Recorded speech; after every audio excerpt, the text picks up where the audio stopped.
सलाम खुशामदीद। मैं एहतशामुल्लाह बहलीम हूँ और आप पब्लिक पॉडकास्ट मुलाहिजा फरमा रहे हैं। पाकिस्तान तहरीक इंसाफ के कुछ ही ऐसे वकील हैं जो बबांगे दोहल बात करते हैं, जो कि बताते हैं कि ये केस चल रहा है और ये ऐसा होना चाहिए था, ऐसा नहीं हुआ। यानी कि उनकी जो भी स्टेटमेंट होती है वो बबांगे दोहल ही होती है, कोई ऐसा नरम लहजा हमें दिखाई नहीं देता। आज भी हमारे साथ उन्हीं कुछ वकला में से एक वकील जनाब अबू ज़र सलमान खान न्याजी मौजूद हैं। आप जानते होंगे कि इमरान खान साहब के वकील हैं, PTI के वकील हैं और पार्ट ऑफ कोर कमेटी जो है पाकिस्तान तहरीक इंसाफ की, उसका हिस्सा हैं। सर कैसे मिजाज हैं, खैरियत से हैं? अल्लाह का शुक्र। क्या राज है कि हमेशा ही बबांगे दोहल बात करते हैं? थोड़ा सा नरम लहजा भी रख लिया करें। यार देखें, हम PTI में जो एक लॉट आई है ना, जो मतलब मेरा जो PTI में अराइवल है, मेरे ख्याल से उसमें दो लोगों का उसमें रोल होगा मेनली। एक मुराद सईद और दूसरा, क्योंकि मुराद से मेरी PTI ज्वाइन करने से पहले की दोस्ती है। अच्छा। हाँ, बेसिकली मुराद, अरशद शरीफ और मैं जो हैं हम काफ़ी अच्छे गहरे दोस्त थे, क्योंकि आपने देखा होगा मैं 2017 से ही अरशद शरीफ साहब का प्रोग्राम कर रहा हूँ पावर प्ले, तो मुराद से तब से दोस्ती है। तो दूसरा फैक्टर हसन न्याजी है। तो ये दो फैक्टर्स हैं कि मैंने PTI ज्वाइन की। मतलब मैंने तो सोचा था कि वकालत करके जज बनेंगे, मतलब कैरियर यही सोचा हुआ था, लेकिन अल्लाह ने कुछ और लिखा रास्ते में। तो आजकल दोनों दो साइड पर हैं। हाँ, वही देख लेना। तो लेकिन अल्लाह उन्हें गिरी के रहमत करे और एक दोस्त जो हैं वो राब्ता तो होता होगा। बिल्कुल, अल्लाह जन्नत नसीब करे, इंशाल्लाह वो भी इंसाफ होगा कभी अरशद शरीफ साहब का जो नाहक खून हुआ। सर ये दिल से बात निकली इंसाफ वाली, लगता है पाकिस्तान में हो पाएगा? नहीं, इंशाल्लाह होगा, इंशाल्लाह होगा। वो बास अल्लाह मुराद सईद को भी उसमें रखे, सेफ्टी में रखे। और हसन न्याजी जो है वो भी आपको पता है बड़ी मुश्किल में है, मिलिट्री कस्टडी में है। 1 साल से वो फिज़िकल रिमांड पे है, जो कभी भी नहीं होता। तो सुप्रीम कोर्ट को अकल आए, वो डिसाइड करे जल्दी फैसला ये मिलिट्री कोर्ट्स के केस का। तो ये फैक्टर्स हैं जिनकी वजह से मैं PTI में आया हूँ। पॉलिटिक्स ज्वाइन किए, तो आप खुद ही देख लें फिर मैं कैसा होऊंगा अगर मेरे ये वजूहात ये थी, ये मेरे दोस्त थे। तो आगे आप खुद ही देख लें। सर मुराद सईद किधर हैं वैसे? यार ये तो मेरे ख्याल से मुझे भी नहीं पता, ये शायद किसी को भी नहीं पता, शायद उसको खुद भी नहीं पता हो।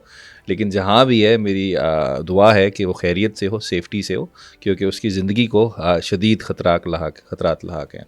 किससे खतरा है? वो आपको पता ही है किससे ख़तरा है, क्योंकि वो जिस तरह की बातें करता था, देखिए जिस तरह की उसने जो बात की थी, उससे मेरे बेसिक मसला, 2 मसले थे ना मुराद सईद से। एक मसला तो ये था कि उसने जो सवात में रीसेटलमेंट हो रही थी दहशत गर्दों की, उसके ख़िलाफ़ उसने आवाम को मोबिलाइज़ किया था। तब से उसको थ्रेट्स आना शुरू हो गई थी। फिर उसने चीफ जस्टिस बंदयाल साहब को लेटर्स लिखे, प्रेसिडेंट को लेटर लिखे, फिर काजी फ़ायदीसा साहब को भी लेटर लिखे कि मेरे ऊपर काफ़ी ख़तरात हैं मेरी जान को, इस पर कोई एक्शन लिया जाए। लेकिन कुछ नहीं हुआ। फिर उसके बाद जब अरशद शरीफ साहब की शहादत हुई तो उस पर उन्होंने काफ़ी वोकल बातें की और कुछ सवाल रेज़ किए जो बड़े जेन्युइन सवाल थे। फिर सुप्रीम कोर्ट में भी उन क्वेश्चंस को रेज़ किया गया। फिर उसके बाद फैक्ट फाइंडिंग टीम की रिपोर्ट आई, उसके ऊपर भी काफ़ी सवालात किए। तो फिर 9 मई हुआ, आपको सामने है। तो 9 मई के बाद लोगों के साथ क्या क्या नहीं हुआ, जिस तरह अगवा किया गया, लोगों पर तशद्दुद किया गया, तो ज़िंदगी को ख़तरात लाहक हो गए। तो अभी वो जहाँ भी हैं खैरियत से हो, टाइम आएगा तो सामने। वैसे लास्ट टाइम कब बात हुई, फ़ोन पे या मैसेजेस पे? याद भी नहीं है, बहुत अरसा हो गया अब तो। मेरे ख्याल से, मुझे तो याद है 9 मई के बाद मेरे ख्याल से बात नहीं हुई, कोई बात नहीं हुई अभी तक। किस तरह की दोस्ती थी मुराद सईद से आपकी?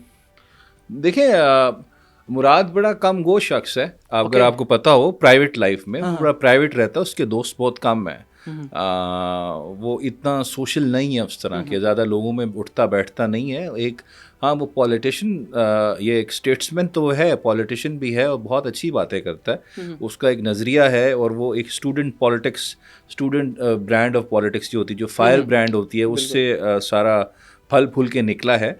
लेकिन एज अ फ्रेंड मेरे ख्याल से उसके इतने ज़्यादा दोस्त नहीं होंगे, वो कम लोगों को मिलता है। तो इस वजह से मेरे ख्याल से खुश नसीब हैं कि थोड़े से दोस्त हैं, जिसमें हम भी उसके दोस्त हैं। तो बाकी देखें, फ्यूचर है पाकिस्तान की पॉलिटिक्स का, आप देखेंगे इंशाल्लाह आगे। अभी तो बड़ी ज़िंदगी पड़ी है, अल्लाह सबको सेहत दे। तो अभी देखेंगे मुराद सईद इंशाल्लाह बड़ा अच्छा है पाकिस्तान के लिए काम करेगा। आप जब इतनी अच्छी दोस्ती हो गहरी, तो दिल करता है यार मैसेज कर देता हूँ। वैसे आप मैसेज छोड़ देते हैं उन्हें? नहीं, नंबर ही नहीं है ना जी, वो तो कुछ पता ही नहीं है किधर है किधर नहीं है। हमारे पास तो वो पुराने नंबर हैं सारे, वो किधर अब चलते हैं सारे, तो we have no idea. Video बयान तो आ रहे होते हैं, वो भी किसी वो के भी थ्रू तो आ कुछ रहे नहीं होंगे पता, कुछ आता है किस तरह आता है, ये पीटीआई ऑफिशियल की तरफ से जो पोस्ट होती है वो होती है।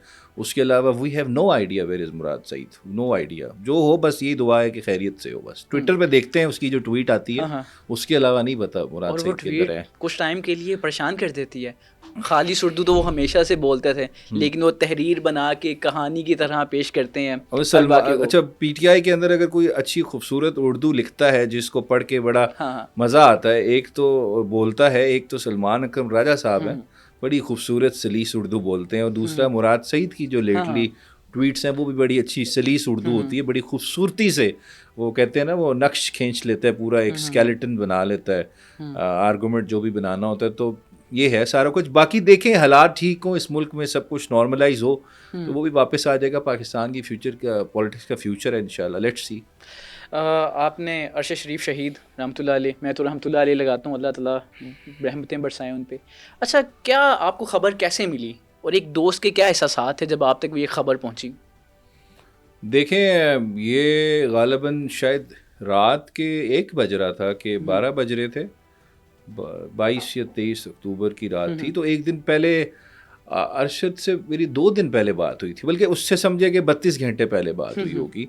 वो ऐसे बात हुई थी कि उसने अपना जो आखिरी वीलॉग किया था अरशद शरीफ ने, उसमें उसने मेरा जिक्र किया था, नाम लिया था कि मैंने एक केस किया है जिसमें मैं तोशाखाना की डिटेल्स मांग रहा हूँ पिछले 50, 60 साल, 70 साल जब से पाकिस्तान बना है, तो उसकी डेवलपमेंट से आगाह कर रहा था। तो उसने मुझे कहा मेरा वो देखना वीलॉग, तो वो मैंने कहा ठीक है मैं देख लूँगा। ये आखिरी बात यही हुई थी। फिर उसके बाद पता यही चला, कुछ हमारे दोस्त हैं, कॉमन फ्रेंड्स हैं, उनके थ्रू कि ये हुआ।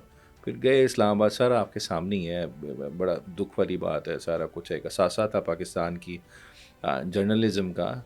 और एक उसमें चीज़ थी जो मैं कहता हूँ मैंने बहुत कम जर्नलिस्ट में देखी है पाकिस्तान में, कि वो बिल्कुल न डर था, बिल्कुल दलेर था, बिल्कुल बहादुर था। उसको सिर्फ फ्रंट फुट पे खेलना आता था, वो बैक फुट पे जाके शॉट नहीं मारता था। तो वो फ्रंट फुट पे खेल रहा था, और आगे आपके सामने ही है सारा कुछ। हम अब अपने सीधे टॉपिक की तरफ आते हैं। सर, ये 24 नवंबर हमें कहा गया कि ये फाइनल कॉल है। खान साहब ने कहा कि यहाँ तो डू होगा या डाई होगा। अब ये हो गया सारा कुछ आपके सामने जो भी हुआ, तो ये बताएं कि इस वक्त पीटीआई जो है उसने डू किया या डाई किया? देखें, पीटीआई जो है वो एक सियासी हकीकत है पाकिस्तान की पॉलिटिकल लैंडस्केप में। पाकिस्तान की सबसे बड़ी पॉलिटिकल पार्टी है, या आपने 8 फरवरी को देख लिया, और दुनिया की 7वीं सबसे बड़ी पॉलिटिकल पार्टी है। तो पीटीआई इज़ अ रियलिटी। अगर किसी को इस चीज़ पे कोई शक है तो मेरे ख्याल से वो ख्वाबों की दुनिया में रहता है, या ख्वाहिशात उसकी हो सकती हैं कि पीटीआई ख़त्म हो गई है या इमरान खान ख़त्म हो गया है। पीटीआई भी अभी भी मौजूद है और हमेशा रहेगी मौजूद। और जहाँ तक 24 नवंबर की बात है, देखें एक कॉल दी गई, बहुत बड़ा लोगों का मजमा निकला, उसको लीड किया गया, फिर उसने डी चौक पे आए वो। लेकिन उसके बाद जिस तरह हुकूमत वक्त ने रिएक्ट किया और जिस तरह एक्ट किया, जिस तरह के एडवेंचर्स उन्होंने एग्जीक्यूट किए, वो किसी जमहूरियत में नहीं हो सकता। क्या हुआ सर? वो उस दिन क्या मंजर क्या था? मैं वही कह रहा हूँ ना, ये तो अब हाइब्रिड रजीम भी नहीं रहा, क्योंकि ग्लोबल डेमोक्रेसी इंडेक्स जो है ना दुनिया में, वो काउंट करते हैं इस मुल्क में कितनी जमहूरियत झलकती है। वो पहले पाकिस्तान को कहते थे हाइब्रिड रजीम, डेमोक्रेसी तो साइड पे करते हैं ना। अब उन्होंने रिसेंट जो 2024 में रेटिंग दी है, साहब के बारे में भी यही कहते हैं, वो भी हाइब्रिड सिस्टम के तहत वही आ रहा हूँ। देखें 2024 में जो उन्होंने रिजीम उन्होंने कहा है कि अब ये हाइब्रिड भी नहीं रहा, ये अब अथॉरिटेरियन रिजीम बन चुका है। सो हाइब्रिड भी नहीं रहा, डेमोक्रेसी हाइब्रिड अथॉरिटेरियन रिजीम है, ठीक है। और जहाँ तक देखें अब हुआ क्या, वहाँ पे लोग आए, दे वर पीसफुल प्रोटेस्टर्स। आप किसी इंडिपेंडेंट जर्नलिस्ट से ये पूछ कैसा लें, पीसफुल है कि आपके पास राइफल्स हों, गुलेलें हों, नहीं देखें, पत्थर हों। बात सुने, वहाँ पे मुझे बताएं किसी शख्स की डेथ पीटीआई के लोगों की वजह से हुई है? मुझे ये बताएं। वो तो क्लेम कर रहे हैं। नहीं मुझे बताएं ना। आपने सुन लिया ना मतीउल्लाह जान को, एजाज सईद को, जो रेंजर्स के लोग की डेथ हुई थी, he was relative of Shahid Khaqan Abbasi, ठीक है, हाशिम उस लड़के का नाम था, मरी का था, वो गाड़ी के नीचे उसकी आके डेथ हुई। वो लड़का मेंटली अनस्टेबल था, वो कहते थे कि वो ड्रग अब्यूज़ में भी था, रिकवर हो रहा था, रिहेबिलिटेट हो रहा था। ये डेथ हुई है लॉ इन्फोर्समेंट एजेंसीज की। अब मैं आपको बताता हूँ, गार्डियन कहता है 17 लोग शहीद हुए, अखबार गार्डियन इंटरनेशनल, ठीक है जी, ठीक है। BBC भी फिगर्स दे रहा है कुछ आपको 7-8 लोगों की, ठीक है। फिर इंडिपेंडेंट ने दी, वो कुरतुलैन शिराजी जी, की थी, तो वो कहती हैं 12 लोग शहीद हुए, ठीक है। फिर उसके बाद अल जजीरा कहता है डेड बट नॉट काउंटेड, ठीक है जी, हाँ जी, ये अल जजीरा का आर्टिकल है, बड़ा उन्होंने डिटेल में बताया हुआ है। फिर BBC बड़ी खूबसूरत बात करता है, खूबसूरत तो क्या अफसोसनाक बात है, इनको एक्सपोज करते इस वजह से खूबसूरत कह रहा था कि डॉक्टर्स ने कहा कि हमने पॉलीक्लिनिक और पिम्स की बात करो, इतनी सर्जरीज पूरे ज़िंदगी में हमने प्रोफेशन में नहीं की एक रात में इंजर्ड लोगों की जितनी उस रात को हमने की। और मतियुल्लाह जान साहब कहते हैं कि जो मेडिकल रिकॉर्ड है, जो रजिस्टर था जिस पे आप डेथ्स रजिस्टर करते हैं, वो गायब कर दिया गया। फिर BBC भी यही कहता है कि एक्सेस पुलिस नहीं दे रही मेडिकल रिकॉर्ड की। फिर जो लोग शहीद हुए उनके जब रिश्तेदार लेने गए, उनको डेड बॉडीज नहीं दी गई, प्रॉपर लड़ाई लड़ी वहाँ पे डेड बॉडीज। अब सुने, अब PTI कहते हैं 12 लोग शहीद हुए, लेकिन ये लिस्ट खत्म नहीं हो रही। PTI कह रही है कि ये वो लोग हैं जिनको हम आइडेंटिफाई कर पाए हैं, जो लोकेट कर पाए हैं। अभी हम उस पर पूरा डाटा कंपाइल कर रहे हैं क्योंकि कुछ नहीं बताया, स्टेट ने पूरी कोशिश की इसको कवर करना है हमने। जो लापता लोग हैं, हाँ जी, उनको भी लापता जी, अब नहीं लापता लोग तो मेरे ख्याल से 25-30 अभी तक लापता हैं, जो आइडेंटिफाई नहीं हो पा रहे कहाँ पे हैं, उनके वेयर अबाउट्स का भी नहीं पता आपको। सो दिस फिगर अल्लाह ना करे कैन गो अप, जिसमें कैजुअलिटीज हैं या फर्टेलिटीज हैं आपकी। सो ये स्टेट ने कवर अप किया है, ठीक है। ये मेरे फिगर्स नहीं है, इंटरनेशनल मीडिया, लोकल मीडिया तो इनके पता ना आपको स्विच देते हैं जिस तरह मर्जी घुमा लें उसको। आजकल तो वैसी मीडिया पूरा ही कब्जे में है, ठीक है। ये तो यूट्यूब में थोड़ी बहुत इंडिपेंडेंस है, बल्कि काफ़ी है, उन बेचारों पर भी जाती है, लेकिन लोकल मीडिया तो उन्होंने काबू किया हुआ है। लेकिन इंटरनेशनल मीडिया तो नहीं आपकी मर्जी की खबरें चला सकता ना। फिर इस वजह से ये कह रहे हैं जी इंटरनेशनल मीडिया भी बाइस्ड है। आपने देखी इनकी 2 स्टूपिड किस्म की स्टेटमेंट्स। और आगे से खबरें क्या आ रही हैं जी, अता तारड़ क्या कह रहा है आगे जी, मुराद सईद लीड कर रहा था 1500 बंदों के बाद। तो यहाँ से आप इनकी सीरियसनेस देख लें कि जी मुराद सईद लीड कर रहा था, मतलब आप झूठ बोलने की हद होती है, ये इस तरह की स्टेटमेंट्स दे रहे हैं। अब अच्छा, मैंने ना पूरी हिस्ट्री देखी, ये सुननी आपकी बड़ी इंपॉर्टेंट बात है कि यार क्या स्टेट इस तरह करती है कि लोगों को प्रोटेस्ट कर रहे हो और अपना फंडामेंटल राइट एक्सरसाइज कर रहे हो। आर्टिकल 17 है, आर्टिकल 16 है, right to assemble, association, freedom of movement. क्या स्टेट ऐसे करती है? कभी नहीं करती।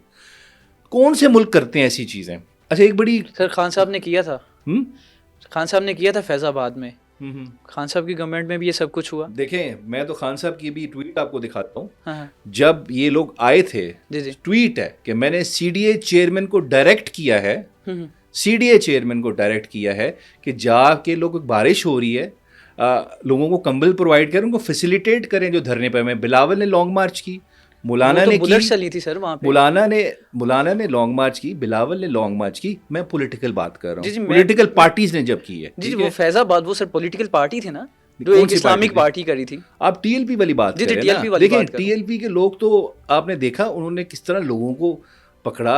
TLP को तो कंपेयर नहीं करें ना PTI के साथ, या PTI उसके साथ कंपेयर नहीं करें। लेकिन इन्होंने भी तंसीबात पे हमला किया ना, ऐसा ना करें। नहीं, कौन सी तंसीबात पे हमला? पाकिस्तान की तंसीबात में हमला हुआ 9 मई, किसी से ढका छुपा तो नहीं है। अभी हम 24 नवंबर की बात नहीं, वो भी ठीक है, लेकिन मैं कह रहा हूँ कि अगर फैजाबाद पे खान साहब ने किया तो हम इसको भी नहीं हो सकते। खान साहब की बात नहीं है। जी। मुझे बताएं, जब serious law and order situation create हो जाए, या तो लोग फायरिंग कर रहे हो आपके ऊपर या आपके ऊपर अटैक कर रहे हो, तो फिर तो स्टेट रिएक्ट करती है, ठीक है।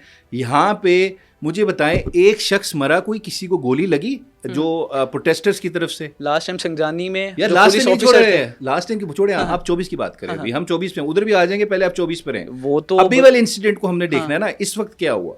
ठीक है, पुलिस के जवान पे जख्मी हुए हैं कुछ। देखो ना यार, जख्मी नहीं, मुझे तो अगर फॉर पत्थर मारते हुए की वीडियोस हैं, एक पुलिस वाला अगर जख्मी होगा, मुझे बताएं, तो क्या आप इनडिस्क्रिमिनेट फायरिंग शुरू कर देंगे प्रोटेस्टर्स के ऊपर? ऐसे नहीं होता। जब ये आप एक बना के जाएंगे कि डू एंड डाई, या हम नहीं, जो मर्जी स्टेटमेंट दे, देखें, वो भी रियासत तो तैयारी करेगी। रियासत का काम होता है फैसिलिटेट करना प्रोटेस्ट को।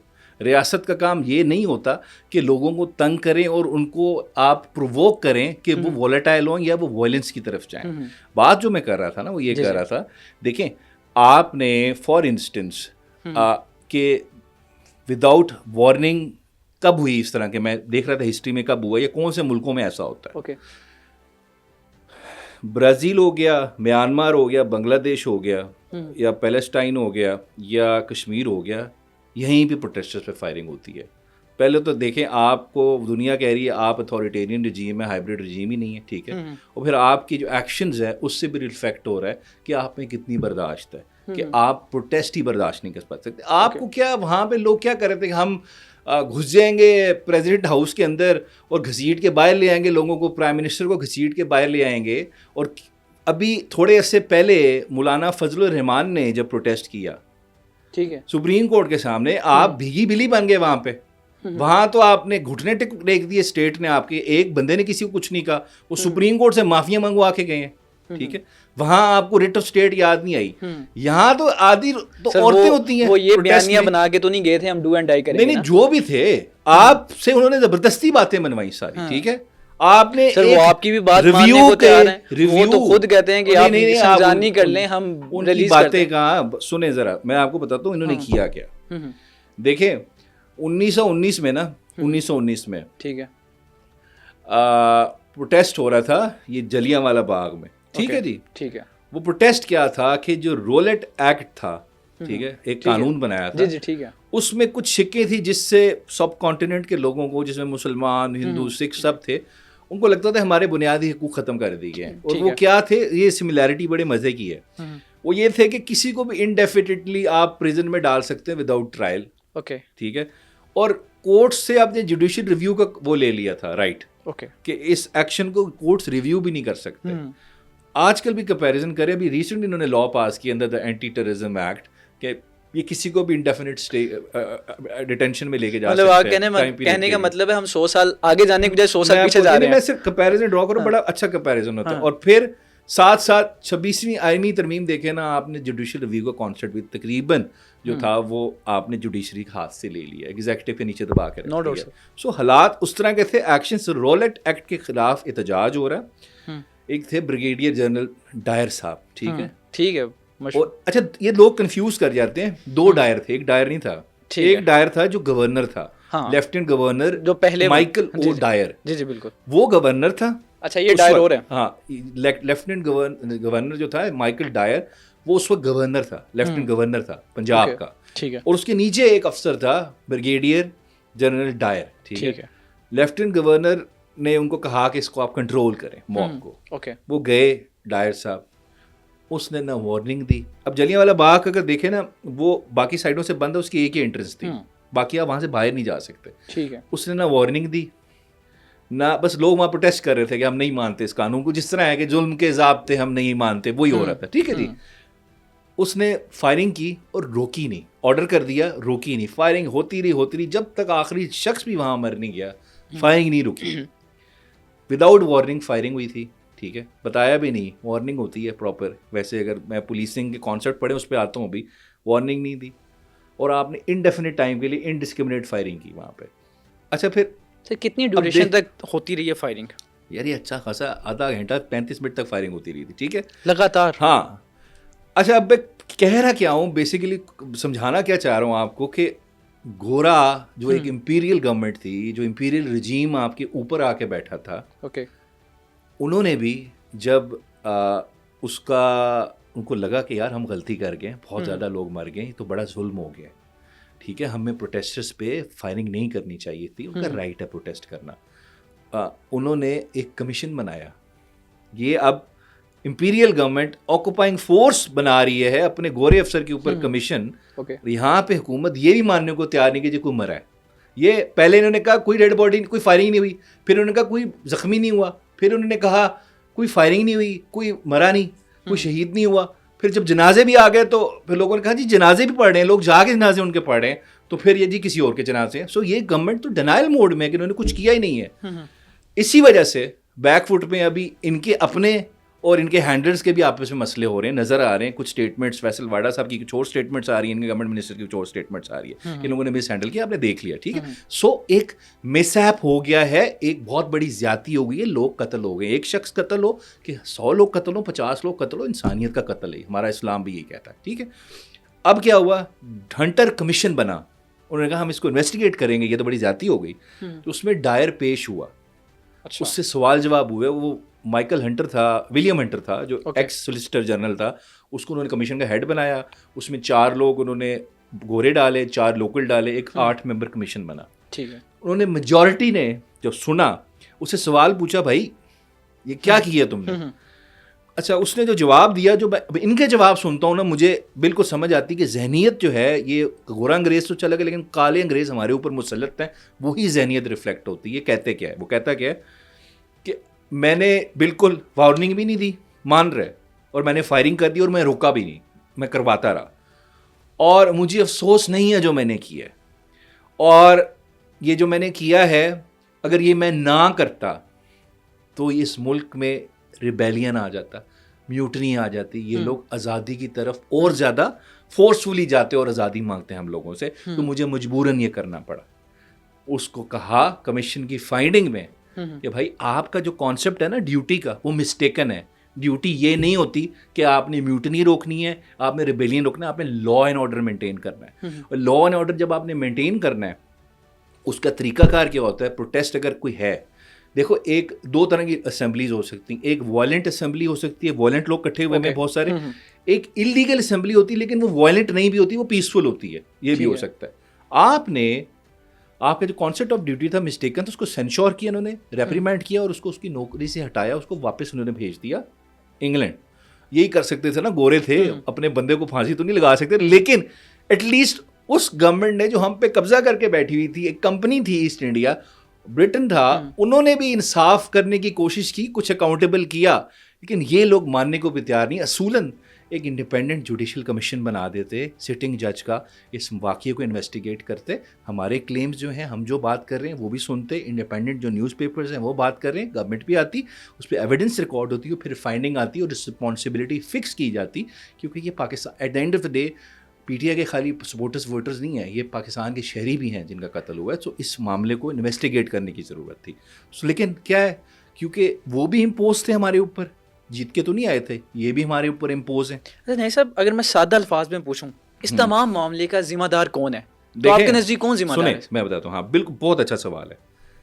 मैं डी चौक पे जाऊँ, मैं संजानी जाऊँ, मैं लाहौर की माल रोड पे जाऊँ, मैं चाइना चौक पे जाऊँ, या मैं कराची के जमजमा में जाऊँ, या मैं शाहराह फैसल पे जाऊँ प्रोटेस्ट करने, मेरी मर्जी, आप मुझे रोक नहीं सकते, ठीक है? ये मुझे इस मुल्क का आईन राइट देता है। हाँ, अगर चले मेरे से गलती हो गई, इस जगह जाना मना है, फॉर इंस्टेंस कोई कानून आपने बना लिया, ऑल्दो आप बना नहीं सकते, लेकिन कोई नोटिफिकेशन निकाल दिया जी इधर आप नहीं आ सकते, ठीक है, और मैं आ गया, तो उसका कॉन्सिक्वेंस क्या होगा?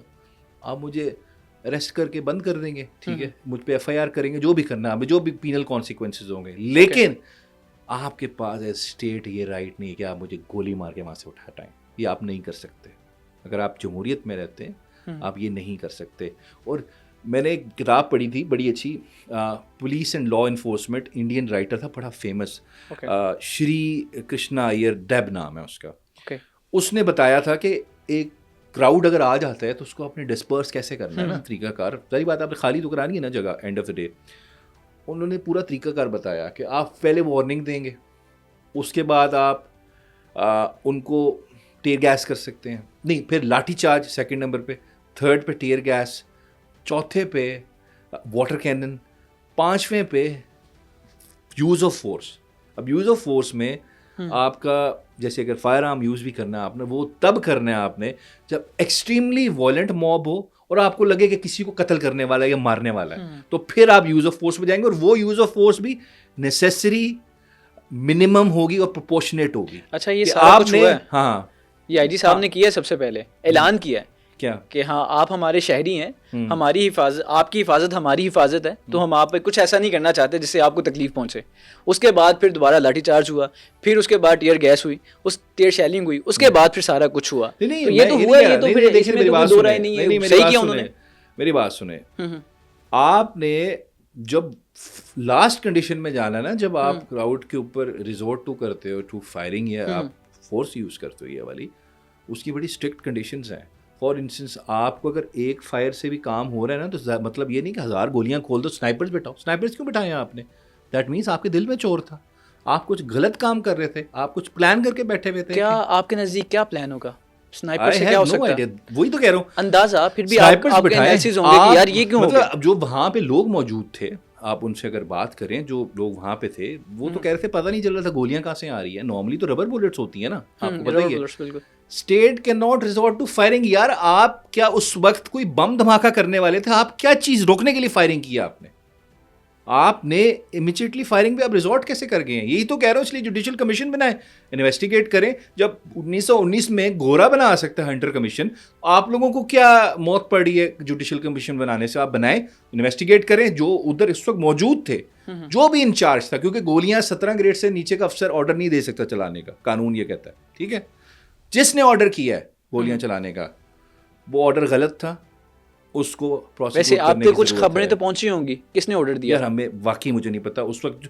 देखिए वो तो बड़ा आसान सा तरीका है ना, जो मौजूद है वहां पे मौके पे, जिसकी रिस्पॉन्सिबिलिटी थी, हिज रिस्पॉन्सिबिलिटी। इंटीरियर मिनिस्टर मौजूद थे। हाँ, अब इधर आ जाएं, देखें, एक तो है ग्राउंड फोर्स जिसने एग्जीक्यूट किया, एक वो है जिन्होंने ऑर्डर किया, वो सीनियर अफसरान होंगे। फिर एक होती है मिनिस्टीरियल रिस्पॉन्सिबिलिटी, एक कन्वेंशन है, ब्रिटेन में भी है जी, मिनिस्टीरियल रिस्पॉन्सिबिलिटी का कॉन्सेप्ट है। कोई डिपार्टमेंट अगर उसके अंदर फेलियर होता है, तो उसकी जो रिस्पॉन्सिबिलिटी अल्टीमेट होती है ना, वो उसके हेड पे जाती है। तो मोहसिन नकवी साहब तो पहले वार्निंग्स भी दे रहे थे, उनकी तो स्टेटमेंट्स मौजूद है, तो मेरे ख्याल से मोटिव तो मौजूद है। तो शुरू में तो बड़ा आसान तरीके से उन्होंने यार ये देखें, सारा कुछ बड़े आसान तरीके से ये लग रहा था कर रहे हैं, ठीक है। वो तो जो जख्मी थे वो खुद कह रहे थे आप इनको पकड़ें, साइड आप देख लें, वो गले मिल रही थी मॉब और फौज के जवान खड़े थे। लेकिन मुझे ये बताएं, अगर फॉर इंस्टेंस मैं कंटेनर पे गलत चढ़ गया ऊपर, ठीक है, मैं गलत खड़ा हुआ हूँ, मैं नमाज पढ़ रहा हूँ, मैं जो भी कर रहा हूँ वहाँ पे, क्या कोई हैवान होगा जो आके मुझे नीचे धक्का दे देगा कंटेनर से नमाज पढ़ते हुए हालत में? वैसे भी मैं खड़ा हूँ, मुझे धक्का देगा नीचे, भाई पकड़ के अरेस्ट करके मुझे पुलिस हवाले कर दो, लॉ एनफोर्समेंट एजेंसी के। मैक्सिमम अब ये कर सकते हैं ना, आप कोई जानवर तो नहीं है कि आप लोगों को पकड़ के नीचे फेंकना शुरू कर दें। ये कौन सी पुलिसिंग है? ये कौन सी लॉ एनफोर्समेंट एजेंसीज की ट्रेनिंग है?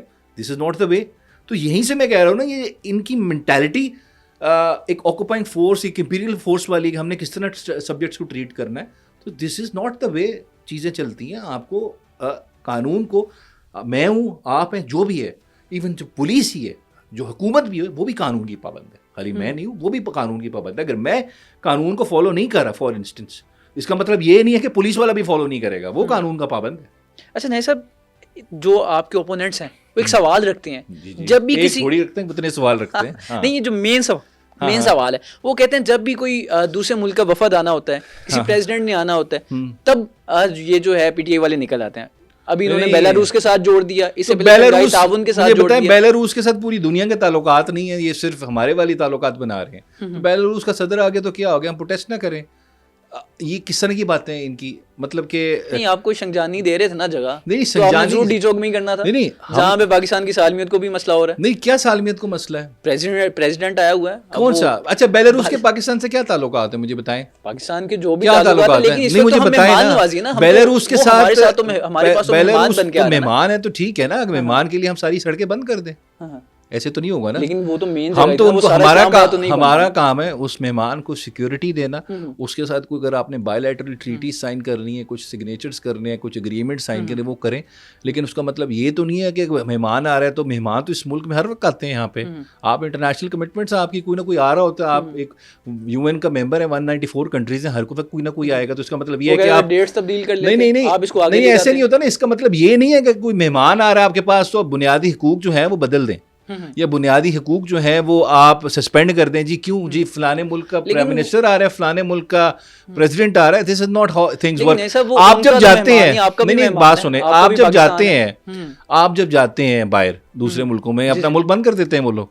नहीं बिल्कुल भी नहीं, तो जो मेन जगह होंगी तो वो तो फिर बंद नहीं, करेंगे वो ना, बिल्कुल जो नहीं भी बंद होगा। करते, बिल्कुल चलिए, नहीं बंद जो भी है करें। उनकी अपनी है, नहीं, rules इनके हैं, तो हमारे हम अपने क्यों करें rules हैं। बंद, ये हाँ। कोई तरीका नहीं है कि आप पूरा मुल्क ही बंद कर दें, लॉकडाउन कर दें। क्यों जी, बेलारूस का सदर आ रहा है। This is not things how democracy work, this is not the way of democracy. अच्छा, वैसे आपको कहा गया था कि शंगजानी में आप कर लें प्रोटेस्ट, खान साहब को 20 दिन में रिलीज करेंगे, आज तो कुछ इस तरह की बात हुई थी बिल्कुल, हाँ। कि आप उधर रखें और वहाँ पे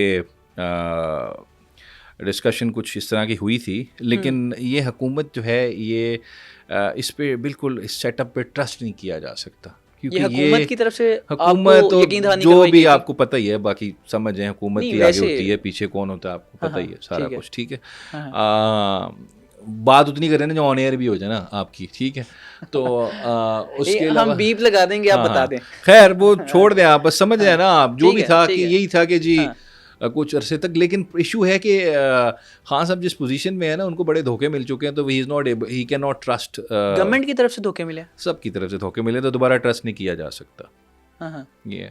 ये कमिटमेंट्स बहुत दफ़ा इस तरह की होती रहती हैं जी, हम कोई इंटरफेरेंस नहीं करेंगे जुडिशल प्रोसेस में, पॉलिटिकल प्रोसेस में इंटरफेरेंस नहीं करेंगे, इलेक्टोरल प्रोसेस में नहीं करेंगे, लेकिन फिर भी इंटरफेरेंस होती है। अब कल भी इलेक्शन हुआ है शेखुपुरा में, जितनी धांधली वहाँ पे हुई है, आप जाके ज़रा ठीक है। देखिए वहाँ पे क्या हुआ है, ज़रा रिसर्च करें थोड़ी सी। 30,000 वोट स्टफ हुए हैं, ठीक है, वो सारे इदारे मिलके करके गए हैं, ठीक है, जाके देख लें आप खुद ही, आपको अंदाजा हो जाएगा। यहाँ पे आप सलमान राजा साहब का इलेक्शन कवर किया आपने? जी, मैं बिल्कुल, ठीक है, मैंने वो किया, हाँ, उससे पहले मेरी उनसे हाँ, 2-3 ठीक दफा। है। ये कौन सा हल्का है, ये वाला जो आपका है? ये वाला ज़हीर खोखर वाला? बिलावल भुट्टो वाला, ज़हीर और खोखर वाला ना? ज़हीर खोखर वाला। कितने वोटों से जीते ज़हीर खोखर, बताओ?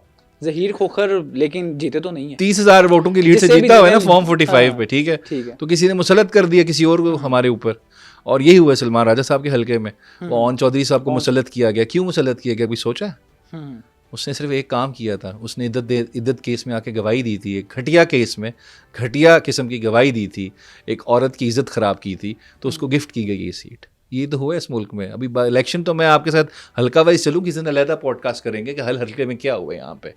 185 सीटों से कैसे पीटीआई को 90 सीटों पे महदूद किया गया, उनको लिमिट किया गया, और किस तरह 17 सीटों से इन लोगों को 90 सीटें के 100 सीटों पे पहुँचाया गया। सो ये तो एक इतना बड़ा डाका मारा गया है। अच्छा, पहले भी होता है, धांधली हुई है इस मुल्क में, कभी इलेक्शन आपको पता है फ्री एंड फेयर तो नहीं हुए, लेकिन इस तरह की धांधली और इस तरह का इतना बड़ा लेवल पे जाके इलेक्शन चोरी करना जो है ना, ये मैंने ज़िंदगी में होते हुए नहीं देखा।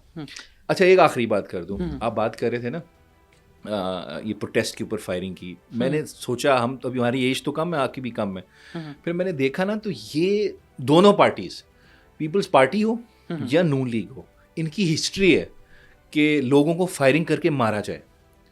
मैंने रिसर्च की, मुझे लगा था शायद पीपल्स पार्टी ऐसा कुछ काम नहीं करती रही। फिर मैंने देखा 1973 में अवामी नेशनल पार्टी लियाकत बाग में प्रोटेस्ट कर रही थी। बिल्कुल।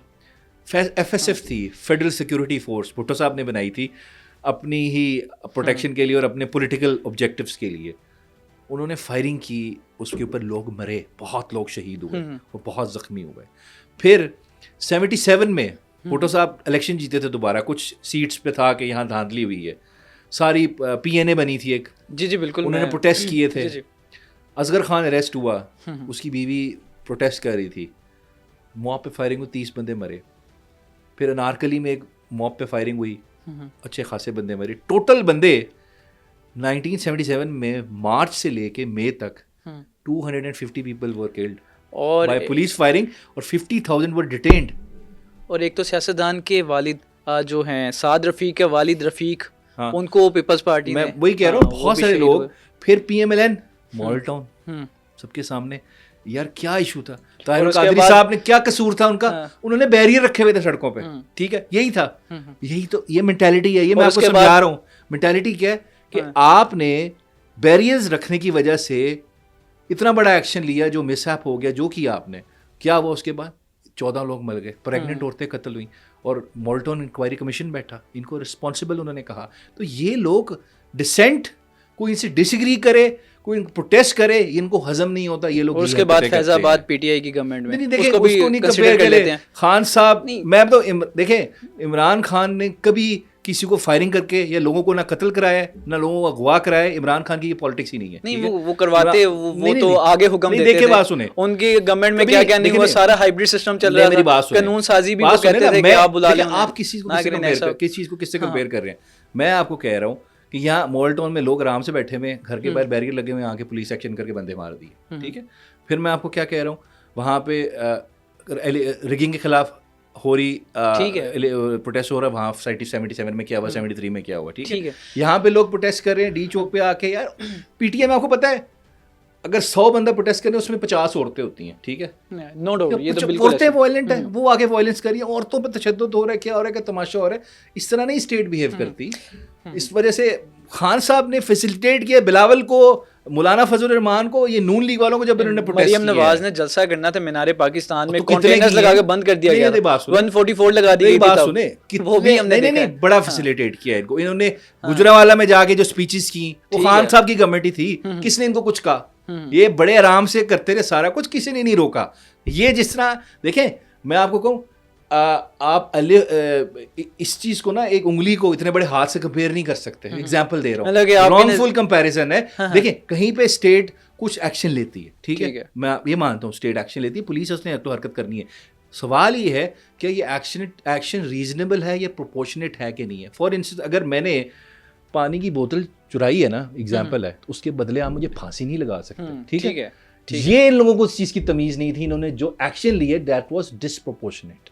कि अगर कोई प्रोटेस्ट है, चलो वो इलीगल असेंबली भी है, फॉर इंस्टेंस मान लो, उसका मतलब ये नहीं आप फायरिंग करके लोगों को मार दो वहाँ पे। अब you can not kill people, आप डिस्पर्स करें जो भी करना है आपका। वहाँ लोग बैठे रहते 5 दिन 6 दिन, आप फिर उनको डिस्पर्स करते, स्टेप वाइज चलते हैं ना। एक रात में 1 घंटे में आपने फायरिंग करके लोग मार दिए। सो responsibility lies on this government. इनकी हिस्ट्री भी प्रूव करती है कि ये वायलेंट है, ये लोगों पे जुल्म करते हैं, पूरी दोनों जमातों की। तो मैं यही इस्टेब्लिश कर रहा हूँ कि ये इन लोगों का सारा कसूर है जितना भी है। हम आगे चलते हैं। जी चलें।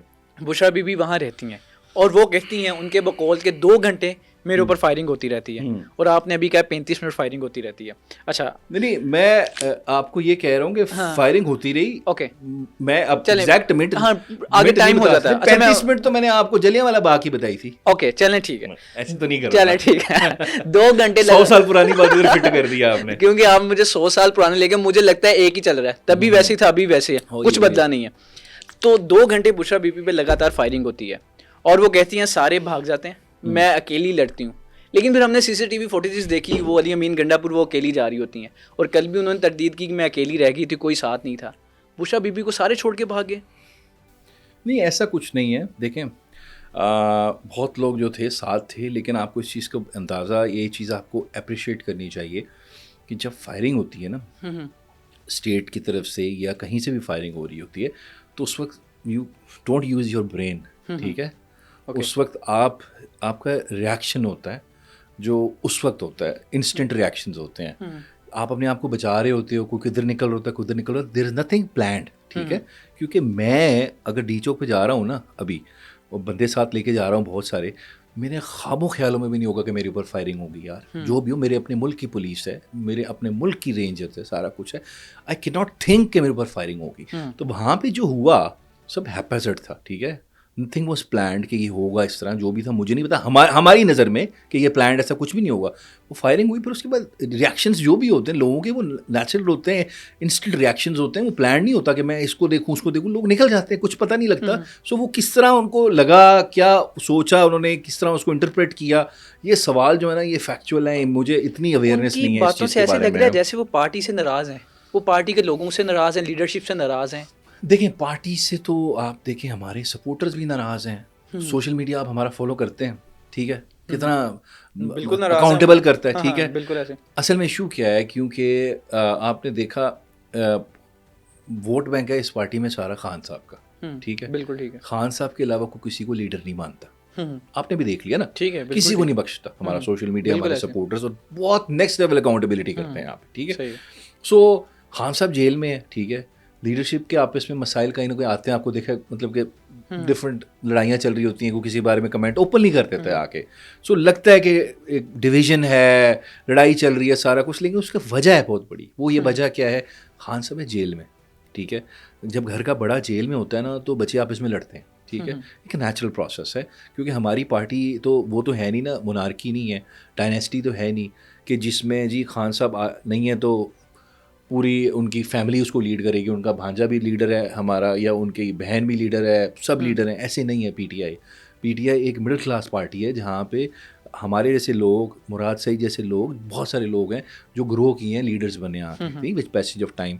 फिर जैसे ये वाले मसाइल हैं तो लोग नाखुश भी रहते हैं पार्टी से। खान साहब अभी तक जेल में है ना, खान साहब बाहर नहीं आए, तो बहुत लोग को लगता है ये लीडरशिप का फेलियर है। नहीं, मेरी नज़र में खान साहब अगर जेल से बाहर नहीं आए, ये फेलियर है इस मुल्क के क्रिमिनल जस्टिस सिस्टम का, इस मुल्क की अदलिया का कसूर है। इस मुल्क की अदलिया पे कब्ज़ा हो चुका है, पहले भी कब्ज़ा था, पहले गैर कानूनी कब्ज़ा था, अब कानूनी कब्ज़ा हो गया, ठीक है, उस पर भी आ जाते 26 अमेंडमेंट अगर डिस्कस करनी। तो इस वजह से ये क्रिमिनल जस्टिस सिस्टम का फेलियर है। कितनी बेलें की हैं, कितने फैसले हक में आए हैं, फिर अरेस्ट कर लेते हैं भाई, तो that means there is something wrong with the system. मतलब आपको लगता है कि वैसे बुशरा बीबी के इख्तलाफात नहीं है? नहीं, देखें इख्तलाफात, अच्छा पॉलिटिकल पार्टी जो होती है ना, इख्तलाफ तो उसमें हर पार्टी में होते हैं, ठीक है। हाँ, ये मैं मानता हूँ कि अगर आपके इख्तलाफ हैं तो वो पार्टी के अंदर रहने चाहिए, लेकिन जब बाहर बात जाती है तो उसमें मेरे ख्याल से एक यूनाइटेड फ्रंट होना चाहिए। अभी आपने वो एक ऑडियो लीक सुनी थी, वो पंजाब के वो जो हैं महर शराफत हैं गालिबन, उनको अली अमीन गंडापुर गाली गलोच इस तरह का कुछ कर रहे हैं, तो यार क्या ऐसा? पहली बात तो ये है, अच्छा इस तरह की तो फिर मैं बहुत सारी कहता हूँ ऑडियोज होंगी जिसमें बाकी पार्टीज के लोग भी आपस में लड़ रहे होंगे। मैं एग्जांपल देता हूँ, ठीक है यार, इंसान है, दोस्त आपस में फोन पे नहीं लड़ पड़ते, लड़ते हैं ना, पार्टी के लोग भी लड़ पड़ते हैं। इसका मतलब ये ना आप उनकी रिकॉर्डिंग करके लीक कर दे, पहले तो उसको पकड़ो। और वो तो इल्जाम लगाते हैं कि वजीर आला ने खुद की है। नहीं, देखे ना, कोई बंदा क्यों एक सीएम होगा अगर वो किसी से लड़ रहा है, एक प्राइवेट उसकी कॉल और इसको लीक करेगा? ये इल्ज़ाम वही लगाते हैं जो लीक करते हैं, ठीक है। पहले आपने बुशरा बीबी की कॉल रिकॉर्ड्स लीक की, ठीक है, किस किस की आपने लोगों की बहनों को, बेटियों को, सासों को, किसी को नहीं छोड़ा। ये तो उन लोगों, पहला सवाल तो उनसे पूछो भाई आप लोगों की प्राइवेट कॉन्वर्सेशन क्यों सुन रहे हैं, क्यों उसको लीक करें। खैर सवाल ये है, आपने ये पूछा, देखें एक सवाल बहुत आ रहा है, शायद आप पूछने भी लगे, बुशरा बीबी पार्टी चला रही है कि नहीं चला रही है। मेरा खास अगला सवाल आपका यही होना है, ठीक है, अलीमा आपा चला रही है नहीं चला रही है, एक सवाल होना है। अच्छा, इसका बड़ा सिंपल सा जवाब है, ठीक है, हम खान साहब से मिलते रहते हैं, जेल भी जाते रहते हैं, ठीक है। खान साहब का एक बड़ा क्लियर एक बिल्कुल डिटर्मिनेड किस्म की बात है कि मेरी पार्टी अफेयर्स का मेरी फैमिली से कुछ लेना देना नहीं है, ठीक है। अच्छा, तुमने किसी को नहीं सुनना, तुम मुझे जवाब दो। ये खान साहब के वर्ड्स हैं, you are only answerable to me, ठीक है। हाँ, अब बुशरा बीबी अभी आपको नजर आई थोड़ी एक्टिव, वो क्या था, खान साहब को कोई मैसेज कम्युनिकेट करना, वो उन्होंने कम्युनिकेट किया। फिर देखें, अगर वो प्रोटेस्ट में थी, अभी लीड कर रही थी, या लीमा आपा भी थी, वो एज पीटीआई मेंबर्स नहीं थे, वो अपने शौहर की आज़ादी के लिए बीवी पार्टिसिपेट कर सकती है, और इस मुल्क की हिस्ट्री है, बीवियों ने बड़ा रोल अदा किया है अपने शौहरों के लिए, बहनों ने भी किया, ठीक है, बहनों ने भी किया, फातिमा जिना आपके सामने, सब सामने। So as a family member कोई एक मूवमेंट के अंदर आना चाहता है और उसका इमीडिएट रिलेटिव उसकी वजह से सफ़र कर रहा है और वो उसको उससे आज़ादी दिलाना चाहते हैं या उसको निजात दिलाना चाहते हैं और वो they want to become part of it, तो जाहिर बात है they are more than welcome. अगर वो उसको लीड भी करना चाहते हैं, करें। बीवी अगर शोहर को आज़ादी के लिए मूवमेंट लीड करना चाहते, क्यों नहीं करे, करे, बिल्कुल, इतनी सी बात है। लोग समझ नहीं आती, वो ये बात के फैसले नहीं कर रही बुशरा बीबी या अलीमा आपा के जी इस बंदे को इस जगह टिकट दे दो, इस बंदे को फलानी जगह प्रेसिडेंट बना दो, ये फैसले पीटीआई में नहीं करती फैमिली। गवर्नमेंट में तो उन्होंने वजीर आला ही रिकमेंड कर दिया था। नहीं, ये सारी मिसनोमर्स हैं, ये झूठ है, ठीक है। नहीं, ये तो आपकी अपनी पार्टी के बंदे बताते हैं। नहीं, वो देखे ना, गवर्नर बताते हैं, इमरान इस्माइल बताते हैं, वो लोग बताते हैं ना जो खुद बनना चाहते थे नहीं बने, तो इस तरह के इल्जाम लगाना शुरू कर दो। गवर्नर बना दिया था आपने उन्हें। मैं वही कह रहा हूँ ना, इमरान इस्माइल की आप बातों पे अब मैं कैसे ट्रस्ट करूँ? वो खान साहब को मुश्किल वक्त में छोड़ के भाग गए। वो पहले साथी वो हैं खान साहब, पहले साथी हैं, जो भी है ना, जो साथी थे पहले तो साथ खड़े होते ना, जब मुश्किल टाइम आया निकल गए। इस वजह से अगर ये फैसला था खान साहब का अपना था, मैं उस वक्त तो पीटीआई में नहीं था, लेकिन मेरी जो डिस्कशन हुई है, खान साहब अपने पार्टी से रिलेटेड जो फैसले हैं वो खुद करते हैं, वो नहीं कोई और करता। हमारी पार्टी नहीं है फैमिली लिमिटेड, ना ये मुनारकी है, ना बादशाहत है, ना ये डायनेस्टी है, इट्स अ पार्टी जो मेरिट पे काम करती है। अच्छा नए साहब, नो डाउट जो 9 मई है वो पीटीआई के लिए मुझे लगता है कि ड्रोना ख्वाब है, वो दिन ब दिन और ड्रोना होता जा रहा है। तो आपके नज़दीक 9 मई इस वक्त कहाँ पे है, कहाँ स्टैंड करता है? पीटीआई के लिए 9 मई ड्राना ख्वाब है, इस हद तक है कि जब तक ये सिस्टम चल रहा है तब तक, ठीक है जी। जिस दिन इंडिपेंडेंट इंक्वायरी हुई ना 9 मई की, तो ये डरावना ख्वाब फिर किसी और के लिए बन जाएगा। किसके लिए? जिन्होंने कराया फॉल्स फ्लैग ऑपरेशन था 9 मई। 9 मई तो पीटीआई ने किया ही नहीं, किसने कह दिया आपको किया? मैं आपको बताता हूँ, एग्जांपल देता हूँ। मैंने अभी तक जितनी खान साहब खुद मान गए थे, मैंने कहा था जीएचक्यू के बाहर जाएं। नहीं, वो स्टेटमेंट वो गलत रिपोर्ट हुई थी। मैं आपको भी कह रहा हूँ वो ये स्टेटमेंट नहीं थी खान साहब की। सुन लें, वो क्या स्टेटमेंट थी? खान साहब ने नहीं बोला कभी जीएचक्यू पर। वो जो अडयाला से बाहर स्टेटमेंट आके रिपोर्ट हुई थी, ये बीच में फरमाइशी स्टेटमेंट थी। इट वाज नॉट खान साहब स्टेटमेंट्स। मैं अभी आपको क्लियरली कह रहा हूँ। अच्छा, हाँ जी, वो खान साहब ने बिल्कुल नहीं कहा। वो तो मुख्तलिफ जगहों पे पीटीआई की लीडरशिप ने कोट की। नहीं कहा, बिल्कुल एब्सोल्यूट लाई। मैं अभी आपको कह रहा हूँ, मैं अगले दिन मिला था खान साहब को, उन्होंने मुझे तो पता ही नहीं है। ये आपको मैं बताऊँ, बड़ी बड़े टिकर्स ना ऐसे चल जाते हैं बड़ी दफ़ा, अडयाला से बाहर आते हैं, जो फरमाइशी टिकर होते हैं, खान साहब ने नहीं गए होते। ठीक है, अच्छा जी, वो किसके कहने पे आते हैं? जो उनको भेजते हैं वहाँ पे। ठीक है, आपको पता है, आपको तो नहीं जाने देंगे अडयाला के अंदर, आप जाए ना जरा। अभी फर्दर जुर्म भी आई दो। बशीर मेकन को जानते हो? क्या नाम है, सॉरी, कमर मेकन को जानते हो? समी इब्राहिम को भी पता होगा। वो उनको अंदर ही नहीं जाने देते। आपको देख, हमारे रिपोर्टर को भी रोक लिया था। हाँ, वही तो कह रहा हूँ ना, वो वही जाते हैं जिनको फिर फरमाइशी टिकर मिलते हैं कि जी जाओ ये जाके कह रहा हूँ। ठीक है, बीच में कुछ चीज़ें ऐड कर देते हैं। अच्छा, मैं आपको बताता हूँ, एग्जाम्पल देता हूँ कैसे। अभी मेरी पिछली दफ़ा खान साहब से मुलाकात थी, कुछ 10 दिन पुरानी, 12 दिन, ये 24 से पहले एक मुलाकात हुई थी। ठीक है जी, वो 6 लोग हम बैठे हुए थे, मैं, शुएब शाहीन साहब, फैसल चौधरी साहब, 5-6 लोग खान साहब से मिल रहे थे। वो रूम, मीटिंग रूम में, ट्रायल कोर्ट वाला नहीं। ओके। तो वहाँ पे हम आपस में डिसएग्री कर गए, जो लोग बैठे हुए थे ना आपस में, 2 ग्रुप्स ना, एक नहीं ये नहीं है कि ये नहीं है। वहाँ पे थोड़ी सी बहस हो गई, जरा सख्त हो गई खान साहब की मौजूदगी। हाँ, खत हो गई। खान साहब ने चुप करा के ना कहा कि नहीं ऐसे नहीं है। ठीक है, ओके, सही है, ठीक है।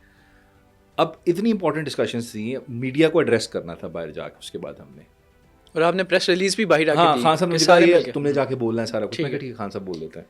अच्छा, मैं इंटरप्ट कर रहा हूँ, मुझे क्या जो भी बाहर आके प्रेस रिलीज देता है वो खान साहब की इजाजत से देता है? उसकी ड्यूटी लगाई जाती है, जो भी चाहे वो? कुछ लोग हैं जो तो वैसे ही बता देते हैं ना, क्योंकि सारी बात, हर किसी को इन्फॉर्मेशन चाहिए। अब 6 लोग गए हैं तो खान साहब सबको नहीं कहते तुमने बाहर जाके ये बोलना है। कुछ को कहते हैं ये जाके एग्जैक्टली ये बात करनी है। मतलब मैं जब भी जाता हूँ तो मुझे ये बताते हैं ये चीज़ें जाके बाहर तुमने बोल के आनी है। कुछ और भी लोग हैं, कुछ वैसे भी बोल देते हैं, सारी बातें इन्फॉर्मेशन है तो अगला बता देता है, क्योंकि इतने रिपोर्टर्स हर किसी को इन्फॉर्मेशन चाहिए। मैं कैच क्या था इसके अंदर, जो मज़े की बात ये थी, हम जब उधर बैठे हुए, हम जब बाहर गए, अब मैंने एड्रेस करना मीडिया, तो मैं खड़ा हुआ तो मेरे से सवाल, अभी मैंने कुछ बोला नहीं, रिपोर्टर साहब ने एक सवाल किया, मुझे नहीं पता कौन था, लेकिन सवाल क्या था, मतलब ये 10-15 मिनट का गैप था खान साहब से मिलने के बाद उधर जाने में। 10-15 मिनट का गैप। अभी हमारी किसी की बात नहीं हुई थी मीडिया से। रिपोर्टर ने सवाल क्या किया मेरे से कि अंदर आपकी आपस में सुना वकला लड़ पड़े थे। अच्छा, अंदर सुनना है आपस में वो वकला लड़ पड़े थे, बातचीत आप लोगों की हो रही थी। हाँ, ठीक है। किसने बताया, किसने रिपोर्ट भेजी, ये सवाल है ना। हमारी अंदर कॉन्वर्सेशन हो रही थी ना खान साहब से। मैं बाहर गया, अभी मैंने कुछ बताया ही नहीं, I was the first one two speak. ठीक है, तो उनको कुछ रिपोर्टर किसने बताया कि अंदर वकीलों की आपस में बहस हो गई या मुंहमारी हो गई, जो भी हो गया, एग्रीमेंट डिसएग्रीमेंट हो गया, किसने बताया? कोई रिकॉर्ड कर रहा था, कुछ सुन रहा था, या कोई उस रिपोर्टर को सुनने के बाद फीड कर रहा था कि ये जाके आपने बोलना है? यानी कि जो आप बातें करते हैं खान साहब से वो रिकॉर्ड हो रही होती हैं। क्या इसका क्या मतलब है? फिर आपने याद देखा होगा वो खबर मानिका की ऑडियो लीक हो गई थी, वो कौन रिकॉर्ड कर रहा था? बताए ना, यही तो मुद्दा है भाईजान। क्या मुद्दा है कि ये जुडिशियल प्रोसेस पूरा कॉम्प्रोमाइज्ड है। जब जो हमारे वकील वो आर्ग्यू कर रहे हैं, जो खान साहब वहाँ बैठे हैं, वो बंद दीवारें, जो जेल की ट्रायल होते हैं अंधेरे में, वहाँ पे एक दिन में 35 साल की सज़ा दी जाती है 3 मुख्तलिफ मुकदमों में, वहाँ पूरे सेफगार्ड्स बाईपास हो रहे हैं ना, कोई मेरिट पे फैसले नहीं हो रहे, एवरीथिंग इज़ कॉम्प्रोमाइज्ड। जब ये चीज़ें लीक हो सकती हैं, कोई जज होता ना, अगर सही जज, जो मैंने जजेस देखे हैं, सबसे पहले तो सुप्रीम जेल को बुलाता, उसको कहता है ये रिकॉर्डिंग किसने की है, उसको पकड़ो, इन्वेस्टिगेट करो, मुझे रिपोर्ट दो। मेरी अदालत से कैसे रिकॉर्डिंग हो सकती है? यही तो बता रहा हूँ आपको। तो इस वजह से जो वहाँ से चीज़ें आती हैं ना, टिकस उन पर यकीन नहीं करें कि जी ये हर चीज़ जो आ रही है वो खान साहब ने की, बड़ी चीज़ उसमें फरमाइशी ऐड भी हुई होती हैं। हम वापस 9 मई में। अच्छा सुने, देखें, मेरा बड़ा सिंपल सा मुद्दा है इसमें। अभी जितने ट्रायल्स हुए हैं 9 मई के, आप भी कवर कर रहे होंगे जी जी, अभी मतलब बहुत सारी जगहों पे हैं। ठीक है, पेशावर में तो सारे उन्होंने क्विट कर दिए। ठीक है, उन्होंने कहा कोई सबूत नहीं, कोई एविडेंस ही नहीं है। ठीक है जी, उस अभी इधर हम आ जाते हैं जिना हाउस वाले पे आ जाते हैं। ठीक है, जिना हाउस में जितनी इर्द गिर्द की सीसीटीवी फुटेज थी, ठीक है, इर्द गिर्द की सीसीटीवी फुटेज थी, जी जी, वो एविडेंस में क्यों नहीं प्रोड्यूस की? सवाल है ना मेरा, क्यों नहीं प्रोड्यूस की? ठीक है। और दूसरी बात देखें, अंदर जाके तोड़ फोड़ करना तो क्राइम है, ठीक है, लेकिन वहाँ जाके बाहर खड़े होके प्रोटेस्ट करना क्राइम नहीं है। मैं आपको भी बता रहा हूँ। वहाँ आपने क्या किया? आपने 9 मई का मजाक बनाया है। किस तरह मजाक बनाया है? उधर जो शख्स उस 200 मीटर 300 मीटर के पैरामीटर में था, उसके गिर्द जो भी शख्स था, आपने उसको 9 मई में बुक कर दिया, ठीक है, ओके, उसको क्रिमिनल। लेकिन कुछ तो मुंतशिर भी कर रहे थे। सुने ना, वही बता रहा हूँ ना, मैं ये नहीं कह रहा नहीं कर रहे थे, ओके, मैं ये कह रहा हूँ जो भी था वहाँ पे उसको आपने उठा लिया। फिर आपने सबसे बड़ी मुनाफिकत क्या की? मुनाफिकत ये की है आपने कि जो वहाँ पे मौजूद था तकरीरें भी कर रहा था, उल्टा लोगों को कह रहा था वहाँ पे जाओ, और जो वहाँ पे लोगों को कह रहा था अंदर नहीं जाओ, ठीक है, उसने प्रेस कॉन्फ्रेंस कर दिया तो आपने उसको बख्श दिया, उसके गुनाह माफ़ कर दिए, ठीक है। क्या प्रेस कॉन्फ्रेंस से गुनाह ख़त्म हो जाता है, क्राइम ख़त्म हो जाता है? दैट मीन्स आपने तो ख्वाहिशात के मुताबिक मुराद रास को छोड़ दिया आपने, ठीक है। सबसे आगे था अंदलीब अब्बास और खदीजा शाही की गाड़ी में थी, वो बेचारी साल जेल में रही, ठीक है, तकरीबन। जी जी, बिल्कुल बिल्कुल। अंदलीब अब्बास ने पार्टी छोड़ दी तो ख़त्म। क्या आप इस वजह से इंसाफ कर रहे थे 9 मई का कि हमने एक पार्टी को डिसमेंटल करना, उसमें से लोग तोड़वाने? ये इंसाफ का तराजू है या पैरामीटर है आपका? या आपका ये है कि यार जिसने जुर्म किया है, जिसने वो बिल्डिंग तोड़ी है, उसको हम कानून के मुताबिक सजा देंगे जुडिशल प्रोसेस के थ्रू? अगर मैं कहता हूँ 9 मई में कुछ लोगों ने चीज़ें थोड़ी तोड़ फोड़ की, जो भी किया, बिल्कुल आप उनको FIR में बुक करें, ठीक है, जो भी था, और उस जो था वो ओके, वो जिसके खिलाफ सबूत है वो उसको करें, उनको आप इन्वेस्टिगेट करें, प्रोसिक्यूट करें, सजाएं दे डालते हैं। वैसे इस वक्त स्टैंड कहाँ कर रहा है? हाँ, 9 में। अच्छा देखें, लीगली स्पीकिंग जी जी, 9 मई में अभी तक अगर ये देखें, मैं इनकी एविडेंसेस देखता हूँ ना, जो ये पेश करते हैं कि ये फॉर इंस्टेंस, मैं अभी वो शाह महमूद साहब का देख रहा था कि उनको वो कराची में थे, आपको पता है, उनकी वाइफ का इलाज चल रहा था, तो वो कराची में थे, वहाँ गए हुए थे, और उनको पता नहीं कितनी FIRs में इन्होंने बंद करके रखा हुआ है, और 9 मई में बुक किया हुआ है, रजिस्टर की हुई उनके खिलाफ FIRs। एविडेंस कुछ नहीं होंगे उनके खिलाफ। उनकी एक ट्वीट है कि एक वीडियो बयान है कि पाकिस्तान की खातिर निकलो, बस इस तरह कोई स्टेटमेंट है। यही तो इंतशार दिलवाता है। क्यों पाकिस्तान की खातिर निकलो, ये इंतशार है यार?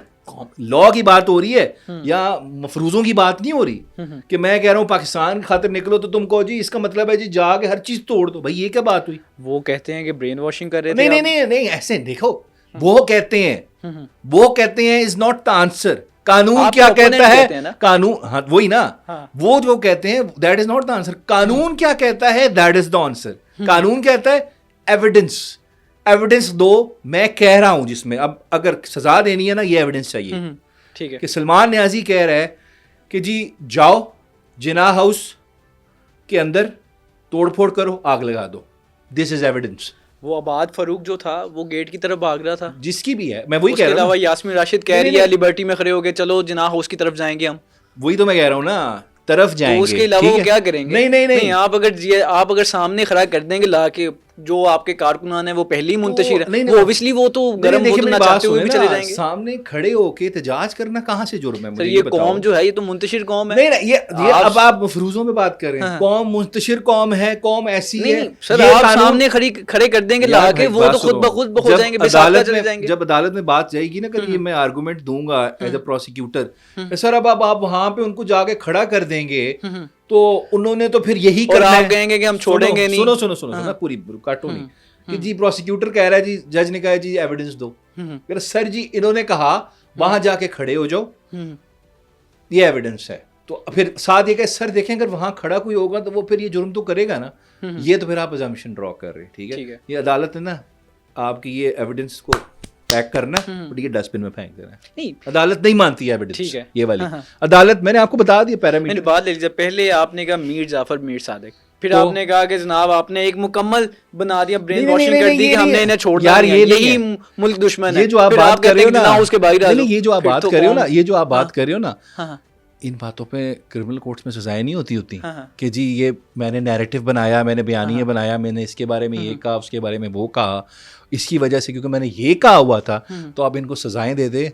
दिस नैरेटिव, दिस आप इससे कोई नैरेटिव तो बना सकते हैं जो खैर लोगों ने आपका 8 फरवरी को बाय नहीं किया, वो तो आपको उठा के फेंक दिया बाहर, 9 मई वाला भी कानूनी तौर पे भी ठीक है, ये एविडेंस नहीं है। ठीक है, एविडेंस है, मैंने आपको बता दिया, ऐसी एविडेंस जिस पे जरा भी हो जाए, इस्टेब्लिश हो जाए कि ये कोजेंट कंक्रीट एविडेंस है कि कोई शख्स ये कह रहा है कि जाओ 9 मई वाले दिन जब हो गया वाकया कोर्ट कमांडर हाउस के या जिन्ना हाउस के अंदर जाओ, तबाही बर्बादी करो, वहाँ पे तोड़ फोड़ करो, दिस इज एविडेंस। अगर किसी के खिलाफ ये एविडेंस है उसको सजा दो। अच्छा, वैसे जो आईजी साहब ने कोर्ट किया था हमारे पास फुटेजेस हैं सीसीटीवी, तो आप उन्हें कहें नहीं, तो मैं क्यों कहूँ, उन्होंने मुझे सजा देनी है कि मैं एविडेंस प्रोसिक्यूटर के लिए तो वैसे इस हफ्ते बन भी रहा, जुडिशियल भी बन रहा है, तो फिर तो बड़ी आसानी हो जाएगी। वो तो बहुत सारे केस इकट्ठे लग गए हैं, मुझे लगता है खत्म करने के लिए लगाए हैं, शायद दोबारा लगाना ही ना पड़े, लेट्स सी क्या होता है।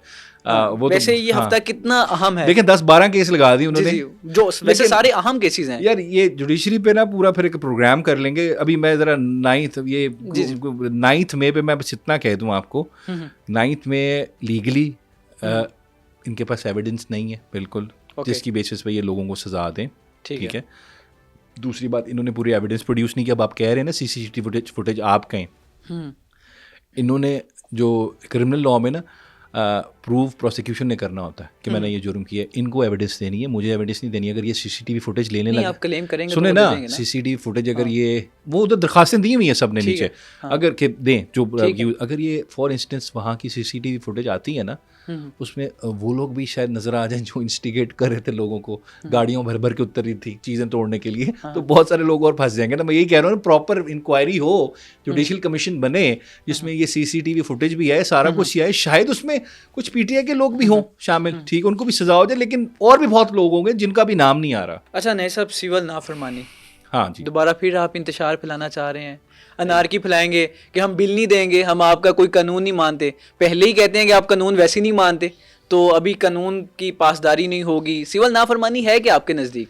अच्छा, ये देखें आपका सवाल जो है ना, मुझे लग रहा है आपको ना मुझे थोड़े बहुत ना साथ बिठा के ना अपने लॉ ऑफिस में थोड़ी सी चीज़ें समझानी है। आप जर्नलिस्ट, मैं अभी भी सीख रहा हूँ, आप जर्नलिस्ट बहुत अच्छे हैं, लेकिन मैं जो कुछ आज भी लीगल चीज़ों पे ना मुझे आपको ट्रेनिंग देनी है। मैं आपसे सीख रहा हूँ, ये पॉडकास्ट नहीं, मैं सीख रहा हूँ, मैं बल्कि चाह रहा हूँ कि जो नहीं सीखे वो भी सीख जाए। नहीं, कोई मसला नहीं है यार, आप बड़े ब्रिलियंट हो माशाल्लाह। देखो, सिविल डिसोबीडियंस मूवमेंट है, ठीक है जी।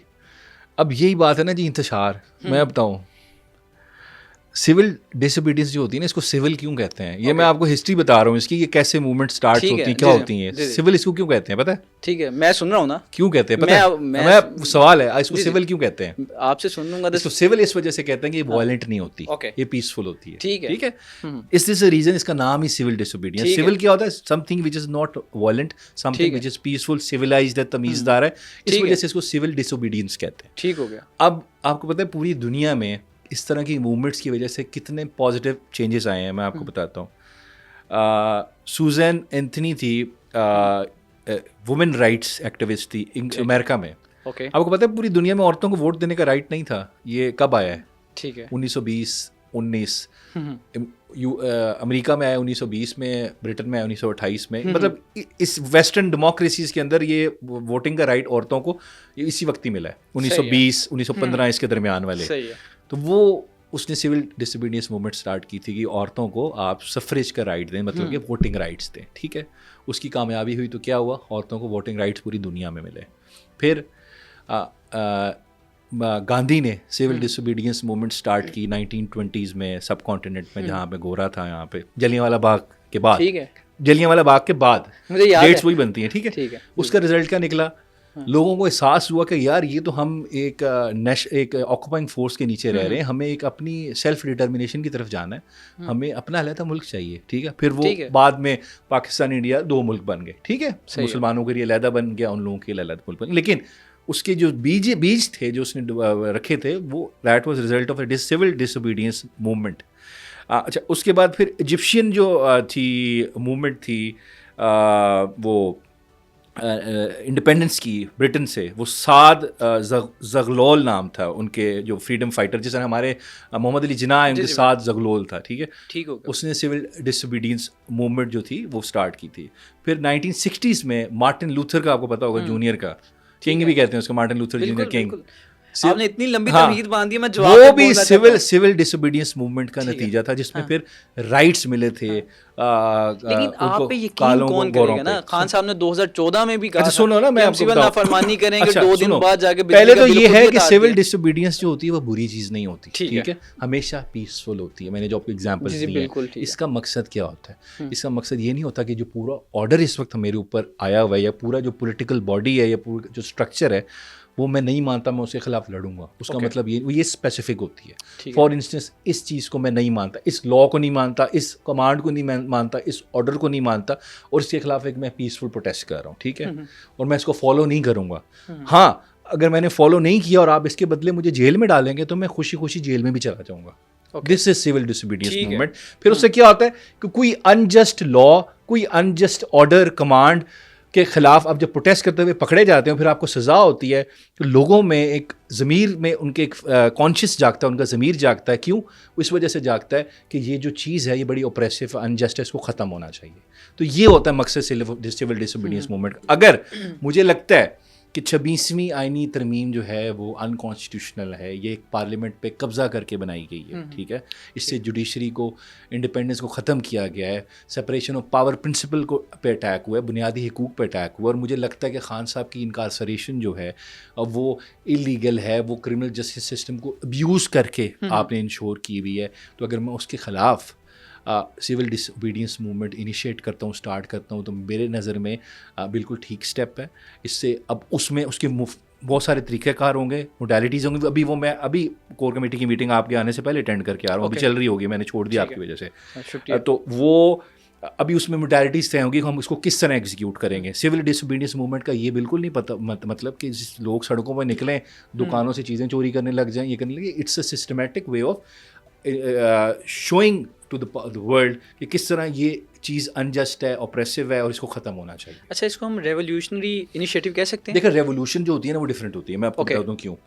रेवोल्यूशन हमेशा एक पूरे सिस्टम या पूरे ऑर्डर के खिलाफ होती है। जैसे आखिरी रेवोल्यूशन क्या है ये दुनिया में, मतलब जो फेमस है वो क्या है, रशियन रेवोल्यूशन, ठीक है। हाँ, रशियन देख लें, ठीक है, 1916 में जो अक्टूबर रेवोल्यूशन थी रशिया वाली, ठीक है, वो हमें रेवोल्यूशन हमेशा खूनी होती है, याद रखना, देयर इज अ ब्लड, ठीक है, लेबर्स वाली, ठीक है। और वैसे मेरी नज़र में, तो मेरा अपना ख्याल है कि बाकी सूबों का तो मुझे पता है, लेकिन पंजाब में कभी रेवोल्यूशन नहीं आई इस खित्ते के अंदर, मुझे नहीं याद पड़ता। बड़े बड़े इनकलाबी हैं, राय खालिद खल्द, उसके नहीं पाकिस्तान नहीं, इनकलाबी आए हैं, ठीक है, इनकलाब नहीं आया, ठीक है, इनकलाबी आए, इनकलाब नहीं आया, ठीक है।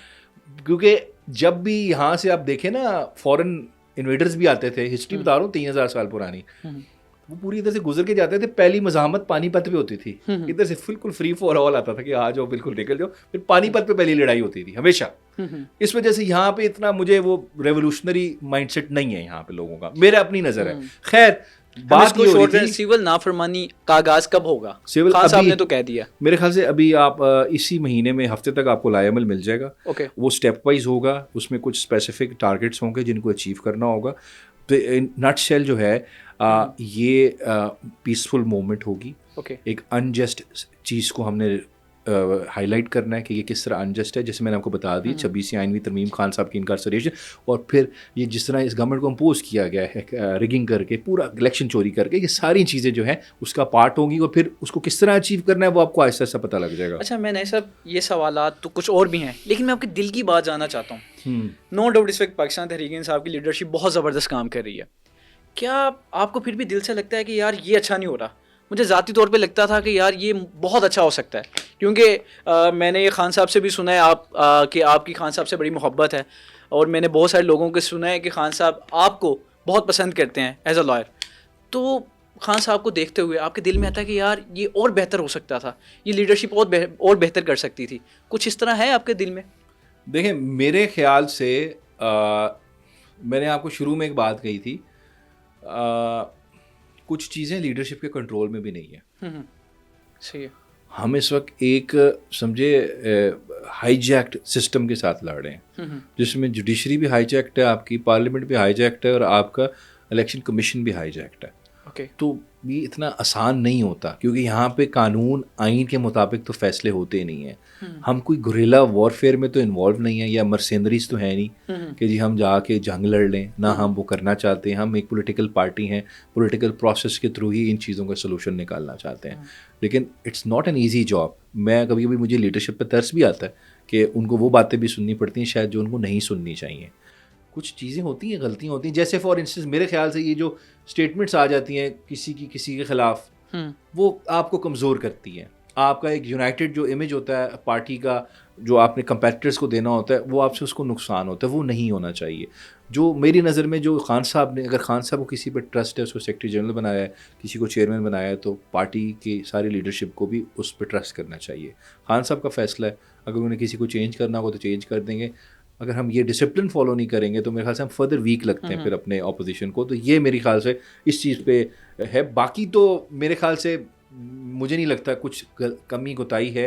हाँ ये है कि मेरे से अगर मशवरा मांगे पार्टी, तो मैं पार्टी को ये मशवरा दूंगा कि हमें बहुत अग्रेसिव होना चाहिए, और हमें अग्रेसिव होने की ज़रूरत है, होने चाहिए, बिल्कुल होना चाहिए अग्रेसिव। कम से कम अपने अल्फाज में तो अग्रेसिव रहे ना हम। हाँ। ठीक है जी, हमें बिल्कुल मैं वो कहते हैं ना, मिन नहीं करना चाहिए। ठीक है, जो बात असूल की है, जो आइन की है, जो प्रिंसिपल की है, उस पर खड़ा रहना चाहिए। जिस तरह खान साहब है, जैसे इमरान खान है, वैसा अगर हर पार्टी का लीडर हो जाए तो मेरे ख्याल से चीज़ें बड़ी डिफरेंट हो जाएंगी। अब मैं उस सवाल की तरफ जाऊंगा। ये बड़े लोग कहते हैं कि यार ये गवर्नमेंट ने बड़ा इस पे बल्कि लगाया कि ये तस्वीर कहाँ से आ गई जी। वो तस्वीर ये थी कि खान साहब जेल में हैं, किसी को पता नहीं खान साहब किस हालत में हैं, उनका चेहरा कैसा है, खदोखाल कैसे हैं। रात को तकरीबन 7 बजे के करीब एक तस्वीर वायरल हो जाती है, उसको लीक भी कहा जा सकता है, एक तस्वीर लीक हो जाती है, और वो तस्वीर थी खान साहब आपके साथ खड़े हुए हैं, आप खान साहब के साथ खड़े हुए हैं, इस तरह ले लेते हैं। वो आपने लीक करवाई थी? नहीं, वो पहली तस्वीर थी। ये बैठा भी हुआ है मेरा, ये साथ ही था मेरे, जिस दिन हम कर रहे थे कैंपेन। उस रात को 7 बजे सलमान राजा साहब की आखिरी ख़त्म होने वाली, कैंपेन ख़त्म होने में 2 घंटे रह गए थे। ठीक है। तो हम लोग, और किसी ने नहीं देखा था खान साहब को कैसे हैं। लोग पूछते थे हमसे कि बताओ कैसे, लेकिन आप कितना एक्सप्लेन कर सकते हो अल्फाज में। तो मैंने फ़ोन जो था ना अपना, मेरा बैटरी ख़त्म हो गई थी, बंद हो गया था 10 बजे। तो मैं रात को जब कैंपेन ख़त्म करके पहुंचा 2 बजे, मेरे फ़ोन में कोई 1000 मैसेजेस, 500 फ़ोन कॉल, पता नहीं क्या हो गया। मैंने देखा ना, तो वो तस्वीर आ गई। तो फिर मैंने देखा, मुझे समझ लग गई कौन सा दिन था ये सारा कुछ, क्योंकि मैं बहुत ज़्यादा नहीं जाता अडियाला, मंजर ले लें उसका, क्योंकि मैं अडियाला में बहुत ज़्यादा नहीं जाता, महीने में 1-2 दफ़ा जाता हूँ। ठीक है, मतलब रोज़ नहीं जाता। तो मुझे आइडिया था ये मैं कब गया था, ये तो उस दिन की है। खान साहब की जैकेट देख के मुझे अंदाज़ा हो गया था, ब्लू कलर का लॉन्ग कोट पहना हुआ था। तो वो तस्वीर का मुझे भी नहीं पता किसने खींची, क्योंकि मैं तो उसके अंदर हूँ ना, तो मैं तो उसमें वो बंदा हूँ जिसकी तस्वीर खींची है, तो वो तो खींचने वाले को पता होगा। मैं तो एटलीस्ट मैंने नहीं खींची। वैसे उस वक्त कौन कौन मौजूद था यार? उसमें उस वक्त कम से कम आपके वक्त 25 से 30 लोग थे कोर्ट के अंदर। वो दूसरी साइड के वकील भी थे, जज भी थे, जज उनका अमला भी था, हमारी साइड के लॉयर्स भी थे, अच्छे खासे लोग थे। सो ये पॉइंट आउट करना कि कौन था, किसने खींची ये तस्वीर, ये मेरे ख्याल से जो लोग वहाँ पे कैमरे लगा के बैठे हैं या जो माइक लगा के सुन रहे हैं, तो मेरे ख्याल से उनको बेहतर पता होगा। वैसे आप भी जानते होंगे कि बड़ा कोहराम बरपा हुआ है। अच्छा, ये तस्वीर, अच्छा वो मैं बड़ी थेरीज उसमें आई ना, मैं परेशान हो गया। वो हमारे में काबिल एहतराम है जावेद चौधरी साहब, उनसे खैर मैं एग्री तो नहीं करता वो कभी भी, लेकिन खैर है तो काबिल एहतराम सीनियर है। तो वो कह रहे थे कि जी ये मैंने, मेरे जूनियर ने तस्वीर खींची है, और वो कोई अमेरिका से कोई वो डिक्टाफोन लेके आया, वो स्मार्ट पेन के अंदर कैमरा होता है, और उससे मैंने खिंचवाई है। पहली बात यह है कि उधर जूनियर तो हमें बड़ी मुश्किल से जाने देते, मैं अपने जूनियर को कैसे लेके जाऊं, पहली बात तो। और दूसरी बात यह है कि जब हम अंदर जाते हैं ना, हमारी तकरीबन पूरी बॉडी चेक होती है, मतलब कि फ़ोन लेके जा सकते हैं। सो मेरी अपनी नज़र में अंदर के किसी शख्स का कारनामा था, जो उसने मेरे ख्याल से एक दिन पहले इलेक्शन से लीक कर दी, और खान साहब की कैंपेन हो गई सारी। और उसकी वजह से मुझे कोई मेरे ख्याल से 2-5-6 करोड़ लोगों ने देख लिया। तो खैर अच्छा, हो रही थी, मज़ा तो आ रहा था। लग तो ऐसे ही रहा था जैसे आपने खुद खिंचवाई है, हाँ। और खुद ही लीक करवा दी, क्योंकि नहीं। आपका चेहरा भी बिल्कुल वो हाँ। सामने आ रहा है, नहीं, खान साहब का भी आ रहा है। वो वो कहते हैं ना, जब खुदा ने आप पे कुछ रहमत बरसानी हो तो खुदा खुद ही तरीके निकाल लेता, तो वो वही था।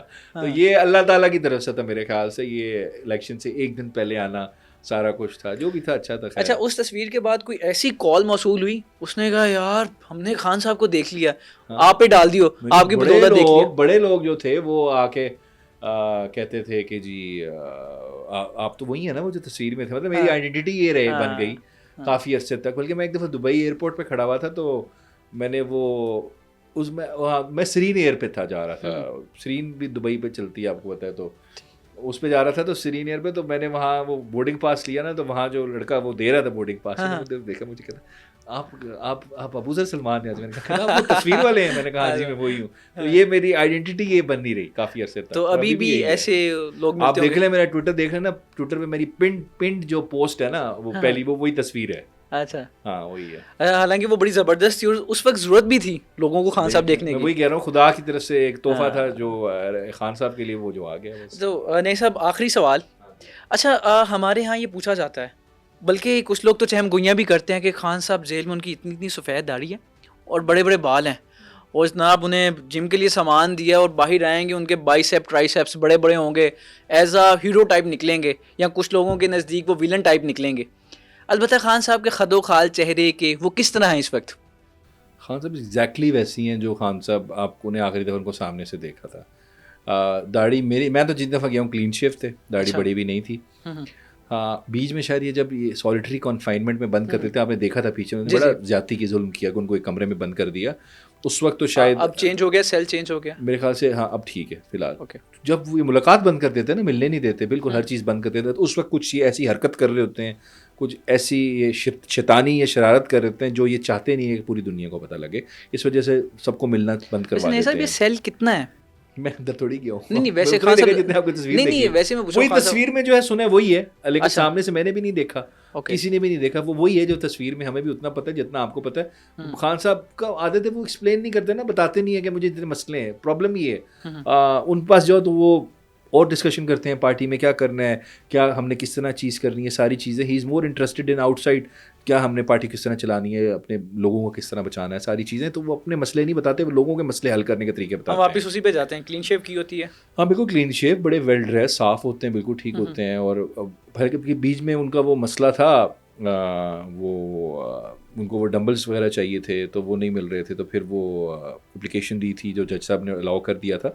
थोड़े से मसल्स, जाहिर बात है वो उस तरह जिम की फैसिलिटीज़ अवेलेबल नहीं है जो थी, थोड़ा सा लीन तो हो गए हैं वो, थोड़ा मतलब वेट आप कह सकते हैं हल्का सा कम हो गया, क्योंकि मसल उस तरह बिल्ड नहीं हो रहे। तो वो तो डॉक्टर आसम ने भी कह दिया था, हमने देखा था, वो तो पता लग जाता है। लेकिन अदरवाइज़ आप कहें कि हेल्थ वाइज वैसे बहुत बेहतर है माशाल्लाह से। वो हमें ये भी बताया गया कि वो नेक बहुत हो गए हैं, बात बात पे दीन की बात कोट करते हैं। नेक तो पहले से ही है, पहले भी दीन की बात ही करते हैं, क्या हो गया इसमें? नहीं मतलब ज़्यादा वो दीनदारी की तरफ। देखिए मैंने तो खान साहब को, मैं पहले पीटीआई में नहीं था, मुझे 2 साल हुए जब से मेरी इंटरेक्शन है। ही इज़ वेरी रिलीजियस, अगर आप उनके साथ बैठे। मैंने उनके पहले वाले टाइम को मुझे नहीं पता वो कैसे थे, मैं मिला नहीं हूँ, लेकिन देखिए आपने खान साहब में, खान साहब ये है कि एक चीज़ फ़र्क, जो आप रिलीजियस वो पहले से थे अभी भी हैं, ठीक है, वैसे ही है। जो फ़र्क है वो है उन्होंने किताबें बहुत पढ़ ली हैं, मतलब कि मेरे ख्याल से 300-400 किताबें पढ़ चुके हैं खान साहब। मतलब 8 किताबें तो मैंने दी हैं जो उन्होंने पढ़ ली हैं, उनको गिफ्ट की हैं। ठीक है, क्या ये मुमकिन है कि हम ये 7-8 किताबें जो गिफ्ट आपने दी हैं वो कौन कौन सी किताबें थी? अच्छा, ये मैंने अक्टूबर में पिछले साल दी थी अटक में, ठीक है।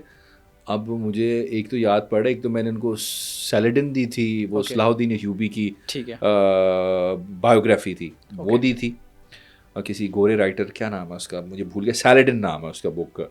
फिर मैंने उनको इब्ने खल्दून की दी थी मुकदमा, ठीक है, किताब दी थी। फिर मैंने उनको मंडेला की थी वो लॉन्ग वॉक टू फ्रीडम जो थी, वो है, वो दी थी, और मुझे याद नहीं है, लेकिन थी कोई 7-8 किताबें थी। अभी दोबारा तो मैंने एक किताबों के साथ एक खत भी उनको लिख के दिया था, उसमें मैंने बताया था कि क्या है, इस तरह एक लेटर। अच्छा, वो उन्होंने गायब कर दिया। हमारे यहाँ लव लेटर कहते हैं उसे। वो जेल वालों ने गायब कर दिया, वो खान साहब को पहुंचा नहीं। मैंने उनसे पूछा, उन्होंने कहा मुझे तो नहीं मिला, वो उन्होंने गायब किताब के अंदर रख के दिया था। हाँ, अलहदा से पूरा पैक करके खत प्रॉपर, खतरनाक खत ना होना। नहीं, उसमें अच्छी बातें थी वैसे कह रहा हूँ कि बेसिकली पढ़ाई लिखाई की बातें थी, और क्या है इस तरह आउटसाइड वर्ल्ड में क्या हो रहा है, वैसे एक जनरल। वैसे आप खान साहब को रिकमेंड, उन्होंने गायब कर दिया, नहीं दिया। अरे दोबारा कोशिश नहीं की? नहीं, अब तो मिल लेता हूँ ना, अब मसला नहीं है। मैंने कहा चलो शायद दोबारा मिलने ना दे, अब तो मिल लेते हैं महीने में। अच्छा, ये बस ये इसको ख़त्म ही करेंगे। दोबारा उन्होंने कोई किताब का आपको फरमाइश की हो किताब की, या आपने देखें कोई वहाँ पे रिकमेंड की हो? बहुत लोग जाते हैं और बड़े पढ़े लिखे लोग जाते हैं, वो सारे किताबें जाके दे के आते हैं, तो किताबों की बस कमी नहीं है। तो हाँ, एक मैंने उनको भी किताब देनी है। अच्छा, वो बता भी दूँ वो क्यों देनी है, मैंने रखी हुई है। वो है मियाँ वाली का गैजेट है, 1905 के 15 का, 1915 का। गोरों ने लिखा था मियाँ वाली का गैजेट। ओके। अच्छा, उसमें एक लाइन मैंने उसके पेज 60 पे ना एक पैरा था, बड़े मज़े का लगा। मैं खान साहब को भी पसंद हो, खान साहब मियाँ वाली के न्याजी हैं, ठीक है। मेरा खान साहब हल्का एक भी है, वैसे हल्का भी एक ही है। तो मैंने उसमें एक पैरा पढ़ा ना, मुझे बड़ा अच्छा लगा, और मुझे मेरा खान साहब भी उसमें याद आ गए थोड़े से ना। मैंने कहा उनको अच्छा लगे, वो मैंने अभी जाऊँगा ना दे के आऊँगा। उसमें एक पैरा है कि न्याजियों की ना फेवरेट स्पोर्ट्स क्या है। हाँ।